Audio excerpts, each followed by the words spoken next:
Hello दोस्तों, learn and get YouTube channel में आपका स्वागत है। आज की जो वीडियो है हमारी वो हिंदी साहित्य की एक अन्य कहानी पर होने वाली है जिसका नाम है सज़ा। इस कहानी को लिखा है मनु भंडारी जी ने। सज़ा कहानी जो है भारतीय न्याय व्यवस्था पर चोट करती हुई एक मार्मिक कहानी है। इसमें क्या होता है, शक्ति नाम का एक व्यक्ति है, उसकी एक बेटी है आशा। जो आशा है वही यहाँ पर कथाकार यानी कि वाचक है। इस कहानी के अंदर भारतीय जो न्याय व्यवस्था है उससे जो उम्मीद लगी हुई है एक व्यक्ति की, वो उम्मीद को टूटते हुए दिखाया गया है कि भारतीय न्याय व्यवस्था इतनी सुस्त है कि उसके वजह से जो इंसान न्याय पाने के लिए वहाँ जाता है उसको एक लंबा अरसा गुजारना पड़ता है, जो कि उसके लिए अन्याय की तरह ही यहाँ पर होता है। इस कहानी में एक व्यक्ति है जिसके ऊपर 20,000 रुपये चोरी यानी गबन करने का इल्ज़ाम लगता है, 25,000 रुपये, मगर उसको जेल हो जाती है यहाँ पर। और 25 दिन बाद वो 25 दिन बाद वो घर लौट के आता है वापस, और उसे ये भी मालूम नहीं होता कि अब उसको सज़ा होनी है या वो रिहाई मिल चुकी है उसको। और जब वो घर लौट के आता है तो उसकी मानसिक स्थिति पहली तरह नहीं रहती, ना वो घर में किसी से बात करता है, ना हंसता बोलता है, और इस तरह से उसकी ज़िंदगी जो है बिल्कुल तबाह होकर रह जाती है। हालांकि उसको आखिरकार न्याय मिलता है, मगर न्याय मिलने में ही उसको इतना लंबा समय लग जाता है। अब देखते हैं हम यहाँ पर मुख्य कहानी क्या है। पापा का कार्ड आया चाचा के चाची जी के नाम। फैसले की तारीख 18 अप्रैल पड़ी है और इस बार निश्चित रूप से फैसला हो जाएगा। पहले की तरह स्थगित नहीं होगा। यदि छुट्टी मिल सके और असुविधा ना हो तो 2 दिन के लिए आ जाना। मेरे और मन्नू के लिए एक लाइन तक नहीं लिखी थी, न प्यार न आने के लिए कुछ। पूरे साल पापा का यह कार्ड पहला कार्ड था और हमारे विषय में कुछ नहीं लिखा, जैसे उन्हें मालूम ही नहीं हो कि हम भी यहाँ हैं। क्या पापा ने अपने कोचना बदल लिया है? उन्होंने क्या बदल लिया है? शायद समय ने उन्हें बदल दिया है। उन्हें ही क्या, सबको ही बदल दिया है। मैं क्या कम बदल गई हूँ? मन्नू क्या कम बदला है? पता नहीं अम्मा की क्या हालत होगी। ओह, इन 5 सालों में क्या कुछ नहीं हो गया। 16 अप्रैल, आज से 5 दिन बाद मैं जाऊंगी, ज़रूर जाऊंगी, और मन्नू को लेकर ही जाऊंगी। कांता मामा ने तो हर सुनवाई के बाद यही लिखा है कि इस बार फैसला पक्ष में होगा। हे भगवान, ऐसा ही हो, पर रह रह कर मन कांप जाता है। पहली बार में भी तो सब यही कहते थे, तब मैं एकदम नासमझ नहीं थी। एकदम मतलब नासमझ नहीं थी, फिर भी ज़्यादा नहीं समझती थी। पापा और अम्मा तो हमेशा मुझे बच्ची ही समझते थे, इसलिए शायद बड़ी ही नहीं हो पाती थी। इधर एकदम इतनी बड़ी हो गई हूँ, कानून की बातें समझने लगी हूँ, 7 आदमियों का दोनों समय का खाना बना लेती हूँ। खाना ही नहीं, घर का सारा काम ही तो करने लगी हूँ। मेरे साथ स्कूल में जो लड़कियाँ पढ़ती थीं उनसे करवा लो, देखो कोई काम, पर वो क्या ये सब काम करें? भगवान कभी उन्हें ऐसे बुरे दिन ना दिखाए। क्या पापा सचमुच छूट जाएंगे? पिछली बार जब फैसला हुआ था तब दादी, बाबा, चाचा सब गए थे। सब लोग कचहरी गए, पर हमें नहीं ले गए। मन्नू को छोड़ जाते। वे सचमुच बच्चा था, पर मैं तो बड़ी थी, 9वीं का इम्तिहान दे चुकी थी। मुझे पापा के सारे केस की बातें पता थीं, फिर भी मुझे नहीं ले गए। मैं और मन्नू सांस रोक रोक कर सबके लौटने की प्रतीक्षा कर रहे थे। मैं खुद बहुत घबरा रही थी, पर मन्नू को बराबर समझाती जा रही थी, और कोई चाहे मुझे बड़ा ना समझता, पर वह तो समझता ही था। 12 बजे दादी और अम्मा ने रोते रोते घर में प्रवेश किया। बाबा कुर्सी पर बैठकर हथेली पर मुंह छिपाकर फूट फूट कर रोने लगे। हे भगवान, तेरे राज में इतना अंधेर, मेरे निर्दोष बेटे को 2 साल की सज़ा। सबको रोते देख हम दोनों भी खूब रोए। पापा को घर नहीं आने दिया, वहीं से जेल ले गए। 2 दिन मैं स्कूल नहीं गई। जब गई तो मेरी सभी सहेलियां हमदर्दी दिखाने लगीं, पर वह हमदर्दी बिल्कुल नहीं थी। हमदर्दी क्या ऐसे कहकर दिखाई जाती है, हाय हाय बेचारे के पिता को जेल हो गई। आपस में दबी दबी ज़बान से कहती, इतने बड़े लोग भी चोरी करते हैं। तभी ठाठ से आशा जी के मेरा जी होता है। चीख चीख कर सबसे कहूँ कि पापा ने कुछ नहीं किया। बस इस समय उनके गृह बिगड़े हुए हैं। गृह जब बिगड़ जाते हैं तो क्या नहीं हो जाता। रामचंद्र जी ने कौन चोरी की थी, फिर भी 14 साल का वनवास काटा या नहीं। पांडवों ने क्या किया था, फिर भी अज्ञातवास किया या नहीं। तब जब ग्रह बिगड़ते हैं तो राजा को भी सब कुछ भोगना पड़ता है। इतनी सी बात ये लोग क्यों नहीं समझती। अम्मा ने मुझे समझाया कि अभी हमारे बुरे दिन हैं, जो भी आए चुपचाप सहन लो, और मैं समझ गई। तभी तो उन लोगों को कुछ समझाती नहीं कहती थी, पर उनको कभी समझ नहीं आया। शायद बुरे दिन में ही समझ बढ़ती है। खैर, तभी कांता मामा आए। वे इंग्लैंड से जैसे ही लौटे सीधे घर आ गए थे। कितना बिगड़ते बाबा और चाचा जी पर कि जब सब कैसे हो गया। आज के ज़माने में तो गुनहगार अपने को सांप बचाकर ले जाते हैं, लाखों हजम करके मूँछों पर ताव देते घूमते हैं, फाइलों की फाइलें गायब करवा देते हैं, और एक ये है कि बिना गड़बड़ किए सज़ा भोगते जा रहे हैं। बिना अपराध किए भी बाबा अपराधी की भांति चुपचाप सिर नीचे किए सब सुन रहे थे। वे बेचारे कानून के छक्के पंजे क्या जानते। जब नहीं सुना जाता तो रो रो पड़ते।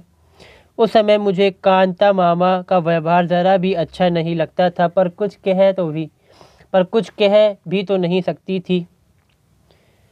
वह हाईकोर्ट में अपील मंजूर करवाने के लिए भाग दौड़ कर रहे थे। इंग्लैंड से लौटकर कांता मामा अपने को बहुत समझने लगे थे। वे शायद बहुत कुछ होकर भी आए थे। उन्होंने सचमुच अपील मंजूर करवा दी। 25 दिन बाद पापा छूट आए। मैं सोच रही थी क्या पापा कितना प्यार करेंगे हमें। 25 दिनों से घर में मनहूसियत छाई हुई है। वह दूर हो जाएगी, हमारे अच्छे दिन लौट आएंगे। सब लोगों के आ जाने से और पापा के चले जाने से हमें कोई पूछता ही नहीं था। पहले घर में हम थे। खाना बनाया जाता हमारी इच्छा से, कहीं बाहर जाते तो हमारी इच्छा से। एकाएक जैसे हम कुछ नहीं रहे। मैं फिर भी कुछ समझाती थी, पर मन्नू कुछ नहीं समझता। किसी भी चीज़ की ज़िद पर बैठता है। मैं उसे समझाती, भैया अभी हमारे बुरे ग्रह आए हुए हैं, किसी भी चीज़ की ज़िद नहीं करते। पर वह ग्रह कुछ नहीं मानता और रोए ही चला जाता। सोचता था अब हमारे आंसू पोंछने वाले और हमारी हर ज़िद पूरी करने वाले पापा आएंगे तो हमारे सारे दुख दूर हो जाएंगे। पर वैसा कुछ भी नहीं हुआ। पापा मामा के साथ तांगे पर आए। सभी दरवाजे पर खड़े थे। पापा उतरे। बात करना तो दूर, बिना किसी को देखे चुपचाप नीची नज़र किए वे ऊपर चले गए। सब लोग सख्ते में आ गए। किसी की हिम्मत नहीं हुई कि ऊपर जाए। आखिर दादी ने अम्मा को भेजा। अम्मा थोड़ी ही देर में लौट आई। दरवाज़ा ही नहीं खोले। बहुत खटखटाया तो यही कहा, चली जाओ, मुझे अभी परेशान मत करो। यूं घर वालों के साथ रोई मैं रोज़ ही थी। पर उस दिन पहली बार मेरा मन रोया था। अपनी पूरी समझ के साथ रोया था। क्या हो गया मेरे पापा को। 50 दिन बाद घर में घुसे और प्यार करने तो दूर रहा, हमारी ओर देखा तक नहीं। बार बार मन कहने लगा, ये मेरे पापा नहीं, वे ऐसे हो ही नहीं सकते। जेल वालों ने उन्हें बदल दिया। एक अजीब सा भय मन में सामाने लगा कि शायद पापा कभी प्यार नहीं करेंगे। और सचमुच उसके बाद मैंने कभी उनका प्यार नहीं पाया, आज तक नहीं। इस कार्ड में क्या एक पंक्ति भी हमारे लिए नहीं लिख सकते थे। यूँ मैं उनकी इस उदासीनता और तटस्थता को समझती भी हूँ। शायद वह अब किसी से मोह नहीं चाहते। कहीं फिर सज़ा हो गई तो। शाम को सब लोग ऊपर गए। दरवाज़ा तो खोला पापा ने, पर बात किसी से भी नहीं की थी। बस तकिए में मुंह गड़ाए पड़े रहे थे। मुझे लग रहा था जैसे वे रो रहे हैं, पर हमें तुरंत नीचे भेज दिया गया। कितना कितना गुस्सा आया था उस समय। पापा हमारे हैं और ये सब इस तरह कर रहे हैं मानो हम कुछ हैं ही नहीं। पापा पर पहला हक मेरा है और वह भी सारी दुनिया में मुझे ही सबसे ज़्यादा प्यार करते हैं। मैं मानने लगी थी कि ये सब लोग जल्दी से जल्दी अलीगढ़ चले जाएं तो अच्छा हो। तभी शायद पापा हमसे पहले की तरह प्यार करेंगे। सबके सामने शायद उन्हें शर्म आती है। शर्म की बात है तो ही स्कूल में मुझे क्या कम शर्म आती थी। दूसरे दिन मामा और चाची भी चले गए। दादी और बाबा तो घर के ही हैं, पर पापा फिर भी नहीं उतरे। उस रात अम्मा को सोने के लिए ऊपर भेजा। वे सवेरे उठकर आई तो बोली, मां जी, मुन्नू को आप गांव ले जाइए, वहां के स्कूल में दाखिला दिलवा दीजिए। यहाँ तो अब उसकी फ़ीस जुटाना भी भारी पड़ेगा। आशा को तो इस साल फाइनल है, वरना उसे भी उमेश भैया के पास भेज देती। नीचे का घर अब खाली कर देंगे। फिर और पता नहीं क्या क्या बातें हुई दोनों में, और दोनों खूब रोईं। मैं किसी को भी रोता हुआ देखती तो बिना कारण जाने ही रोने लगती। फिर उस समय तो रोने का बहुत बड़ा कारण था। मनु चला जाएगा, कैसे रहेगा गांव में। वहाँ का स्कूल भी कोई स्कूल है? यहाँ इतने अच्छे स्कूल है पढ़ा। पापा वैसे चाहे सारे दिन चुपचाप खड़े रहे, पर इस मामले में वे चुप नहीं रहेंगे। पर पापा कुछ नहीं बोले। शायद अम्मा पापा ने साथ बैठकर ही ये सब तय किया था। रो धोकर मन्नू भी चला गया। हाँ, जाते समय पापा ने उसे सीने से लगाकर बहुत प्यार किया था। मैं पास ही खड़ी रही थी। पापा के आंखों से आंसू टपक रहे थे। मेरा बड़ा मन कर रहा था कि मैं आंसू पोंछ दूं, उसके दुख को दूर करने के लिए, नहीं पापा का प्यार पाने के लिए। मन्नू दूर जाकर ही पापा के कितने पास हो गया। मैं पास रहकर भी शायद हमेशा दूर ही रहूँगी। पर पापा छोड़ने नीचे नहीं आए। कोई स्टेशन भी नहीं गया। जाता ही कौन? अम्मा के लिए निकलती नहीं, और मैं जाती तो लौटती कैसे? कोई महीने भर बाद फिर हमारा घर रह गया था।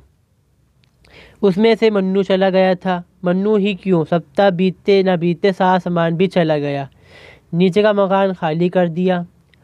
पकाना, खाना, सोना बरसाती में। पास की छोटी सी कोठरी साफ करके मुझे पढ़ने के लिए मिली।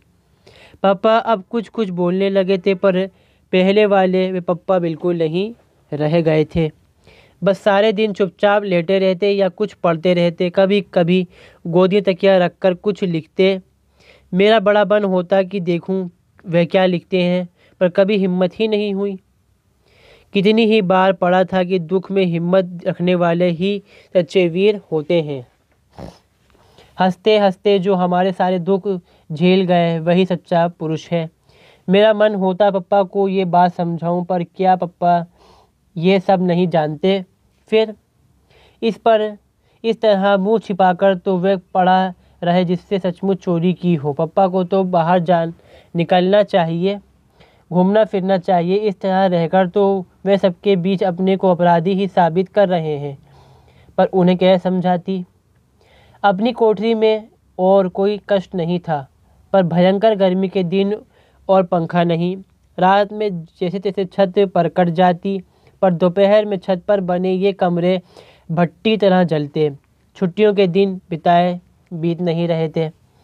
अपनी किसी सहेली के यहाँ जाने की इच्छा नहीं होती थी। पड़ोस तक तो जाना छोड़ रखा था। दुख में कोई साथी नहीं होता। बस एक गांठ बांध रखी थी कि जब तक ये बुरे गिरह नहीं टल जाते, तब तक सभी चुपचाप सहन करना है। जुलाई बाबा की चिट्ठी आई। मुन्नू को 6वीं में भर्ती करवा दिया है और वह खुश है। हम सब ने भी मान लिया कि वह खुशी होगा। ऐसा मान लेने में ही हम सबको खुशी थी। साथ ही बाबा ने ये भी लिखा था कि शाम को उन्होंने एक दुकान में हिसाब लिखने का काम शुरू किया है। 25 रुपये मिलेंगे जिन्हें वे पापा के पास भेज देंगे। 50 रुपये उमेश चाचा भेजेंगे। मेरे सामने बाबा का बूढ़ा शरीर, झुकी कमर और धुंध भरी आंखें घूम गईं। इस बुढ़ापे में भी वे फिर से नौकरी करेंगे। अम्मा ने बताया इन 75 रुपये से ही उन्हें घर चलाना है। तब मुझे भी कहीं पहली बार पापा पर गुस्सा आया कि उन्होंने सस्पेंशन के दौरान मिलने वाली आधी तनख्वाह लेने से इनकार कर दिया। कितना समझाया था कांता मामा चाचा ने तो इस तरह से नाराज़ ही हो गए थे। पर पापा की एक ही जिद, जब तक मैं आरोप से मुक्त नहीं हो जाता ऑफिस से एक पैसा नहीं लूँगा। मैंने स्कूल बस छोड़ दी। 3 मील पैदल ही जाती थी। धूप हो या बारिश चेहरे पर शिकन नहीं लाती थी। कभी कभी सोचती पापा के सस्पेंड हुए 2 साल बीत 3 महीने हुए हैं। इतने दिन में आखिर कितना खर्च हुआ कि बैंक का सारा रुपया निकल गया। अम्मा के सारे गहने बिक गए और भी पता नहीं क्या क्या चला गया। वकील लोग शायद बहुत लुटेरे होते हैं। कभी सोचती इससे तो पापा सचमुच ही ऑफिस का रुपया मार लेते तो अच्छा होता। कम से कम मुन्नू को तो अपने पास रख सकते और पंखा भी रख लेते। इस उम्र में तो चमड़ी कैसे उबली जाती है। ईमानदारी करके ही कौन बड़ा सुख मिल रहा है। अम्मा को पता नहीं क्या हो गया है कि भीतर ही भीतर सूखती जा रही हैं। कहाँ तो कुछ नहीं करती थी और अब सारा काम हाथ से करने लगी हैं। पापा भी उनकी मदद करते हैं। उस समय मुझे बड़ा अच्छा लगता था। उन दिनों अम्मा बहुत चिड़चिड़ी हो गई थी। एक दिन उन्होंने मुझे ज़रा सी बात पर पीट दिया। अपनी याद में पहली बार मार खाई थी और वह भी इस उम्र में। शरीर से ज़्यादा मन आहत हुआ। चोट से ज़्यादा इस बात का दुख हुआ कि पापा बैठे देखते रहे पर कुछ कहा नहीं। ना अम्मा को मना किया ना मुझे प्यार ही किया। अपनी कोठरी में बैठकर मैं घंटों रोई थी। हे भगवान, सब दुख दो पर मेरे पापा को पहले जैसा कर दो। वे पहले की ही तरह काम करेंगे तो सब कुछ सह लूँगी। सुनवाई की पहली तारीख ही 6 महीने बाद पड़ी थी। कांता मामा ने कोशिश तो की थी कि जल्दी सारी सुनवाई हो जाए और फैसला हो जाए, पर कानून कांता मामा की इच्छा से तो नहीं इतनी रफ्तार से चलता है। वकीलों का सारा खर्च मामा ही कर रहे हैं। ज़रूर मामा मामी से छिपकर कर रहे होंगे, वरना तो वे एक पैसा भी खर्च नहीं करने देंगी। पहली सुनवाई बहुत अच्छी हुई थी। सर्दी में ठिठुरते हुए जब हमने सब ये खबर सुनी थी कि गर्मी की लहर ऊपर से नीचे तक दौड़ती जाती है, घर की हालत बद से बदतर होती जा रही थी, खासकर अम्मा की। मुझे तभी लगता था कि कोई ऐसी बीमारी इन्हें लग गई है जो भीतर ही भीतर इन्हें खाए जा रही है। हाइजीन के रोग में और इनके लक्षण पड़ते रखे थे। हाइजीन में रोग और उनके लक्षण पर रखे थे और मुझे अम्मा के सारे लक्षण राजेशमा के से लग रहे थे। सर्दी में वह जो ठंड खा गई तो 4 महीने तक खांसती ही रही। बाबा की चिट्ठी आई। बड़ी बेबसी से उन्होंने चिट्ठी लिखी। हिसाब में कुछ ऐसी भूल हुई कि वह काम चला गया। अब तो 50 रुपये की पेंशन में से किसी तरह 15 रुपये ही भेज सकूँगा।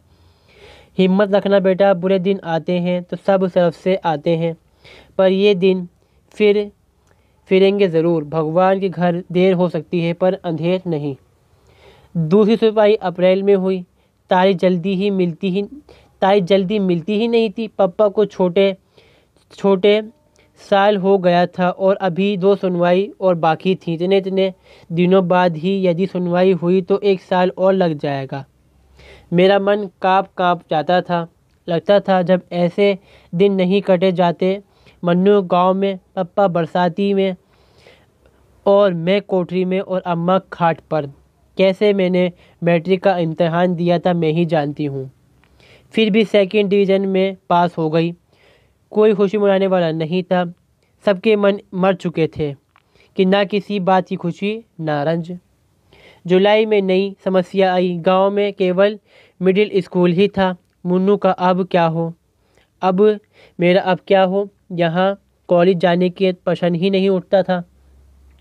मैं जानती थी कि बच्चों को पढ़ाना तो दूर, 75 रुपये के साथ रखकर खिलाना भी मुश्किल था। बाबा ने मुन्नू को सीधे उमेश चाचा के पास भेज दिया और खबर दी। यहाँ की स्थिति वे जानते थे। पापा वे पत्र पढ़कर शहर उठे। अम्मा बहुत रोई। मैं छोरे को बेपड़ा ही रख लेती, वहाँ क्यों भेज दिया। एक बार उसे मुझे ली तो देते। लीला का स्वभाव कौन नहीं जानता। मेरा बच्चा सहम सहम कर मर जाएगा। 2 दिन तक वे रोती रहीं। अप्पा अपराधी की तरह चुप बैठे रहे। अम्मा क्यों रोती है इस तरह। पापा यदि कुछ कर सकते हैं तो क्यों नहीं करते। 2 दिन बाद वे बोली, मैं सोचती हूँ आशा को भी वहीं भेज दूँ, वहीं कॉलेज भर्ती हो जाएगी। मैं समझ ही नहीं पाएगी अम्मा व्यंग कर रही हैं या। पर अगले वाक्य में ही सारी बात साफ कर दी। लीला का स्वभाव तो तुम जानती ही हो। आशा मुन्नू के पास रहेगी तो उसे तसल्ली तो रहेगी, सोने को एक गोद तो रहेगी। और अम्मा खुद फूट फूट कर रोने लगी थी। उमेश भैया को लिख देना, जो भी वे खर्च करें हम पर कर्ज ही समझे। मैं उनकी पाई पाई चुका दूंगी। भगवान कभी हमारे दिन भी बदलेगा, नहीं तो हम अपने को बेकार बेचकर उनका कर्ज अदा कर देंगे। पर मेरे बच्चे पर थोड़ा रहम करें। ये दुखियारे यूं ही अनाथ हो रहे हैं। थोड़ा प्यार इन्हें भी दें, थोड़ा लीला को भी समझा दें। कांता मामा अपने किसी काम से दिल्ली गए थे। लौटते समय अलीगढ़ भी उतरे। अम्मा ने उन्हीं के साथ मुझे इलाहाबाद भेज दिया था। कांता मामा ने एक बार कहा ज़रूर था, कलकत्ता भेज दो, वहाँ पढ़ लेगी। पर क्या मैं पढ़ने जा रही थी? पढ़ना तो बस यूं ही था। मुझे तो मन्नू को तसल्ली देनी थी। वह रोए तो उसको अपनी गोद में रुलाना था। और उस दिन मैं सचमुच बड़ी हो गई थी, अम्मा की तरह बड़ी। पर घर छोड़ते समय सारे बचपड़प्पन और के बावजूद फूट पड़ी। अम्मा की हालत देखकर घर का अधिक काम मैंने संभाल रखा था। अब क्या होगा? इस हाथ में अम्मा कैसे सब काम करेंगी? रोज़ रोज़ बुखार के ने उन्हें हड्डियों की ठठरी बना दी थी। पर अम्मा को तसल्ली देने वाले पापा हैं। रोने के लिए अम्मा की गोद है। मुन्नू तो वहाँ अकेला है। अभी मेरी सबसे ज़्यादा ज़रूरत मुन्नू को ही है। रास्ते में कांता मामा ने मुझसे पूछा था, शारदा को रोज़ बुखार रहता है, किसी डॉक्टर को दिखाया या नहीं? मैंने कहा नहीं और मुझे रोना आ गया। रोते नहीं बेटे, अब जल्दी ही सब कुछ ठीक हो जाएगा। पापा ने तो कई बार कहा था कि दिखा दो, पर अम्मा ही नहीं मानती थी। कहती हैं डॉक्टर झूठ मूठ को वहम डाल देते हैं। मामा चुप हो गए थे। मामा क्या समझते ही नहीं। अम्मा इसलिए नहीं दिखाती कि डॉक्टर और दवाई का खर्च कहाँ से आएगा। वो लोग तो टॉनिक और दूध फल बता देंगे आराम करने की और खुश रहने को कह देंगे। बोलो ये सब हो सकता है 75 रुपये में? मुझसे पूछो।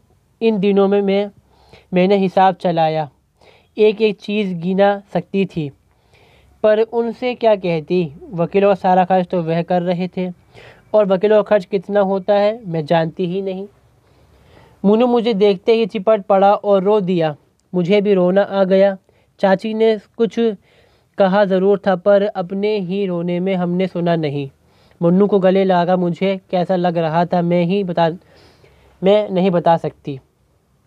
इतना ज़रूर लगा कि उसे सचमुच किसी गोदी की ज़रूरत थी, किसी सहारे की। मैं चाची से बात कर रही थी। उन्हें मेरा आना अच्छा नहीं लगा था, ये साफ था। पर मैं ही कौन सा अपनी इच्छा से आई हूँ। मुन्नू का रंग काफ़ी सांवला पड़ गया था। चेहरा सूख कर मुरझा गया था और आंखें बड़ी बड़ी सहमी से रहने लगी थी। लगा बहुत डर दबाकर रहता है शायद यहाँ। घर में तो कितना उधम करता था। इतना सा बच्चा कैसे उसने अपने को बदल लिया होगा, दबाया होगा। देखा उसका काम था साल भर के बिट्टू को खिलाना। सारे दिन वह उसे गोद में टांगे टांगे फिरता। कब तो वह पढ़ता होगा, कब वह होमवर्क करता होगा। रात को जब वह सोने मेरे पास आया और धीरे से बोला, दीदी कल मुझे बुढ़िया के बाल खिलाना। टिल्लू और मम्मी रोज़ खाते हैं।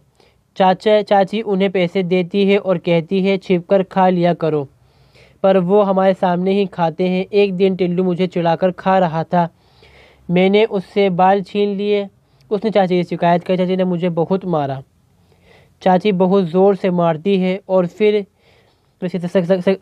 वो सिसकने लगा। मैंने उसे प्यार किया और कहा मैं अपने भैया को बाल खिलाऊंगी, पर मेरा मन भीतर तक सिसक पड़ा।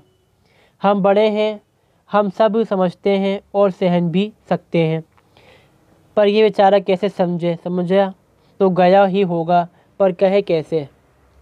पहली रात को ही मैंने संकल्प किया मैं कॉलेज नहीं जाऊंगी, घर का सारा काम मैं करूंगी, जिससे चाची को पूरा आराम मिले और उनका गुस्सा ठंडा रहे। चाची कुछ भी नहीं कहेंगी तो चू तक नहीं करूंगी, कुछ भी कहेंगी तो चू तक नहीं करूंगी। वे पसंद रहेंगी तो मुन्नू सुरक्षित रहेगा। मुन्नू को रात में बिठाकर पढ़ाया करूंगी। मैं चाची से जल्द ही उठकर सबके लिए चाय बना देती, फिर जल्दी से टिल्लू और पम्मी को तैयार कर देती, तब नाश्ता देकर तीनों बच्चों को स्कूल भेज देती। नाश्ते की प्लेट देखने चाची ज़रूर आती। शायद उन्हें ये वहम रहता कि मुन्नू कुछ ज़्यादा या अच्छा ना खिला दूँ। चाचा जी तारीफ़ करते, तुम तो बड़ी होशियार हो आशा, इतना काम कर लेती हो। चाची तुरंत कहती, मैं जब इतनी बड़ी थी तो 12 जनों के कुनबे को संभालती थी। अध मन में पापड़ मरोड़ी करती थी, चुप रहती थी। मैं तो दोनों समय का खाना भी मैंने अपने ही जिम्मे कर रखा था। रात में सोने जाती तो पैर मेरे चपकते रहते। कभी कभी मुन्नू को अपने पैरों पर खड़ा कर लेती, उससे पैरों को आराम मिल जाता। पर मन अम्मा अभी कभी कभी गांव में काम करवाती थी तो अप्पा डांटते थे। मैं अपनी आशा को डॉक्टर बनाऊंगा, विदेश भेजूंगा। वह भटियार खाना करवाकर क्या मुझे अपनी बिटिया की ज़िंदगी ख़राब करनी है? ये बात वो कह देते थे यहाँ पर। यही वाक़ई हवाओं में तैयार कमरे में गूंजता रहा। धीरे धीरे आदत पड़ गई तो पैरों का दर्द बंद हो गया और मन भी सुन्न होता चला गया। मैंने अम्मा को नहीं लिखा कि मैं कॉलेज भर्ती नहीं हुई हूँ। लिखने के लिए चाची जी ने मुझे 4 पोस्ट कार्ड दिए थे और बताया था कि हर महीने 4 कार्ड मिलेंगे। उनमें मैं अपने कुशल समाचार भेजती थी। बस रात दिन काम करके चाची को क्रोध को संभालती रहती। आराम पाकर मुझ पर वह कुछ पसंद भी हो गई थी, पर उनका हाथ जब तब उठ जाया करता था, अपने बच्चों पर भी और मुन्नू पर भी। उनके बच्चे आदी थे, सो मार खाकर ही हंसने भागने लग जाते थे, पर वो मार खाते तो प्यार भी पाते थे। पर मुन्नू सहम जाता था, भीतर ही भीतर से तकता, बड़ी करुण नज़रों से मुझे देखता, पर भीतर से कटकर भी मैं कैसे अवसरों पर कुछ नहीं बोलती। सोचती यो मार खा खाकर मुन्नू या तो बेहद ढीठ हो जाएगा या जड़। पापा और अम्मा तो कभी हाथ भी नहीं लगाते थे हमारे। अकेले में मैं उसे प्यार कर लेती, समझाती थोड़े दिनों की बात है भैया, फिर हम अपने घर चलेंगे, अम्मा और पापा के पास। बस पता नहीं वह समझता भी था या नहीं, पर मेरा मन उससे ज़्यादा दुखी होता जब चाची गुस्से में कहती, ऑफिस में 20,000 गायब करके गाड़ दिए और हमारा खून चूस रहे हैं। ये हमारे बड़े हैं, लानत है ऐसे बड़प्पन पर। मैं सोचती, क्या सचमुच चाचा जी यही सोचते हैं पापा ने रुपए मारे हैं? यदि आज उनके पास पैसा होता तो क्या हमें यूं छोड़ देते और अपने सारे पिछले दिन आंखों में घूमने लगते? कितना प्यार करते थे पापा, कितना मैं। चाहे कुछ भी लिखूं, पर क्या वे जानते नहीं हैं कि यहाँ पर क्या गुजर रही है। 31 तारीख को चाचा जी ने चाची के हाथ में तनख्वाह रखी तो चाचा ने कहा, अब भाई हिसाब लिख 2 के 50 रुपये नहीं भेज सकेंगे। इस महंगाई के ज़माने में 2 को पालने पर भी बहुत भारी पड़ रहा है, फिर हमारे बच्चे भी हैं। कौन यहाँ खान गढ़ी है? बात ठीक थी, पर मेरा मन काँप गया। चाचा जी रुपये नहीं भेजेंगे तो क्या होगा? 25 रुपये महीने में क्या होगा? इतना तो कमरे का किराया ही चला जाता है। रोती हुई अम्मा और बिसुरते हुए पप्पा मुझे सारी रात दिखाई दिए। मैं भी उनके साथ बहुत रोई। अम्मा का कोई पत्र ही नहीं आया बहुत दिन तक। उठते बैठते एक ही चिंता थी मुझे, अम्मा ने पैसे की क्या व्यवस्था की होगी। कांता मामा का कोई पत्र नहीं आया। पता नहीं क्या हाल है उधर का। पूरा अगस्त बीत गया। मैं अपने 4 कार्ड डाल चुकी थी, पर कोई जवाब नहीं आया। क्या हो गया है? अम्मा को लिखती क्यों नहीं? सितंबर में कांता मामा का पत्र आया। शारदा की तबीयत खराब थी, सो उसे यहाँ ले आया। यहाँ उसका इलाज चल रहा है। दिनेश जी ने कमरा बदल लिया है, उनका पता है। किस्मत के अलावा क्या कहूँ कि तारीख जल्दी ही नहीं मिलती।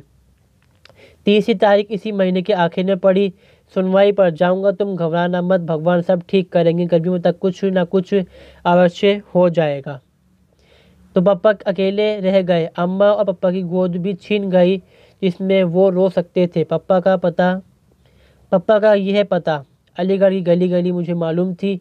यहाँ तो मज़दूरों की बस्ती है। अंधेरी सलीन भरी गलियाँ, पास में बहते नाले। पापा का खाना कौन बनाता होगा? उन्हें तो कभी ऐसे काम नहीं किए। कभी अंगीठी भी नहीं जलाते तो अम्मा मना कर देती थी। तब वह यही कह देते, शारदा कौन जाने इस बार छूट ही जाऊंगा। सजा हो गई तो पता नहीं क्या क्या करना पड़ेगा। अम्मा बीच में डांट देती, ऐसी बात भी क्यों मुंह से निकालते हो? भगवान के घर देर हो सकती है पर अंधेर नहीं। ये वाक्य अम्मा से सीखा था और मंत्र की तरह गांठ बांध ली थी। और मैं भगवान से यही कामना करती थी, भगवान उन्हें सजा ना हो, पापा की तपस्या का फल उन्हें मिले। जो कुछ वे सह रहे हैं क्या वे तपस्या से कम है? सीलन भरी अंधेरी कोठरी में सबसे मुंह छिपाकर रहना, बच्चे कहीं पत्नी कहीं। अब तो रहम करना, अब उन्हें सजा मत देना। मार्च में चौथी सुनवाई भी हो गई। कांता मामा की चिट्ठी आई कि फैसला पक्ष में ही होगा। केस की पैरवी बहुत अच्छे ढंग से हुई है, बस फैसले की तारीख पड़ जाए जल्द ही से। मैं बैठी बैठी दिन गिनती रही। पापा को सस्पेंड हुए 4 साल हो गए हैं। इन 4 सालों में क्या कहीं कुछ नहीं हुआ। भगवान के यहाँ देर तो बहुत है मगर अंधेर नहीं। यूँ यह देर भी कभी अंधेर से नहीं, पर और अंधेर मत करना। मुन्नू और टिल्लू अपना अपना रिजल्ट लेकर आए। टिल्लू सब विषय में पास था और मुन्नू एक विषय में फेल होकर प्रमोट हुआ था। चाची जी ने टिल्लू को प्यार किया। मुन्नू पास खड़ा आंसू भरी आंखों से टुकुर टुकुर ताकता रहा। चाची ने कहा, फेल हो गया ना, पढ़ने लिखने मन लगाओ मुन्नू साहब, तब टिल्लू की तरह पास होगे।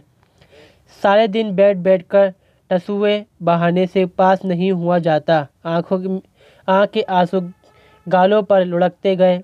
कमीज की बाहों पर उन्हें पोंछता हुआ वे भीतर जाने लगा तो टिल्लू छुड़ाने लगा, फेलू राम। उस दिन पहली बार मेरे लिए अपने पर बस रखना बहुत कठिन हो गया था।